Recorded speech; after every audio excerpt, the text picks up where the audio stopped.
Goa Organics వారి skin care, hair care, wellness products కోసం AP, తెలంగాణలో డిస్ట్రిబ్యూటర్లు కావాలను వివరాలకు స్క్రీన్ పైన ఉన్న నెంబర్కి కాల్ చేయండి. ఆంధ్రప్రదేశ్లో సార్వత్రిక ఎన్నికలకు వారం రోజులు కూడా సమయం లేదు. ఈ తరుణంలో పెద్ద ఎత్తున నగదు చేతులు మారతాయనే అనుమానంతో ఎన్నికల సంఘం నిఘా పెంచింది. దీంతో రాష్ట్ర వ్యాప్తంగా పెద్ద ఎత్తున నగదు పట్టుబడుతోంది. సరైన పత్రాలు లేని నగదు, బంగారాన్ని పోలీసులు స్వాధీనం చేసుకుంటున్నారు. అయితే జనసేన అధినేత పవన్ కళ్యాణ్ పోటీ చేస్తున్న పిఠాపురంలో 17 కోట్ల విలువైన బంగారాన్ని పోలీసులు పట్టుకున్నారు.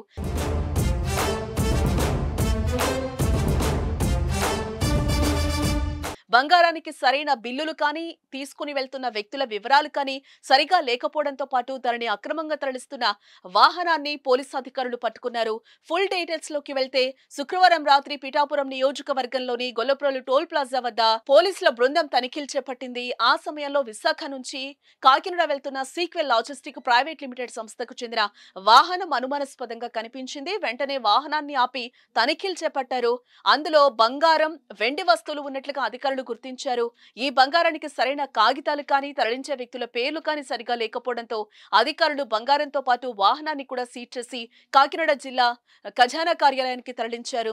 కాకినాడకు చెందిన పలు ప్రముఖ జ్యువెలరీ షాపులకు ఆభరణాలు వెళ్తున్నట్లుగా తెలుస్తోంది. దీనిపై పూర్తి స్థాయిలో విచారిస్తున్నారు. ఏప్రిల్ 13న కూడా ఇదే తరహాలో 3 కోట్ల విలువైన బంగారాన్ని పోలీసులు స్వాధీనం చేసుకున్నట్లుగా తెలిపారు. మరి ఆ బంగారం ఎవరిది, ఎక్కడికి తీసుకెళ్తున్నారు తదితర విషయాలు తెలియాల్సి ఉంది. జనసేనాని పవన్ కళ్యాణ్ పోటీ చేస్తున్న పిఠాపురం నియోజకవర్గంపై అందరి ఫోకస్ ఉందని చెప్పుకోవచ్చు. పవన్ ను ఓడించాలనే ఉద్దేశంతో అధికార వైసీపీ ప్రతిష్టాత్మకంగా తీసుకుంది.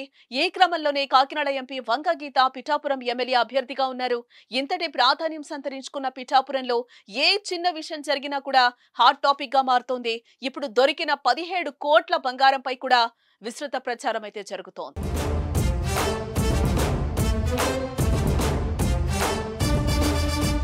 సుమన్ టీవీలో మీ పర్సనల్ అండ్ బిజినెస్ ప్రమోషన్స్ కోసం కింది నెంబర్కి కాంటాక్ట్ చేయండి.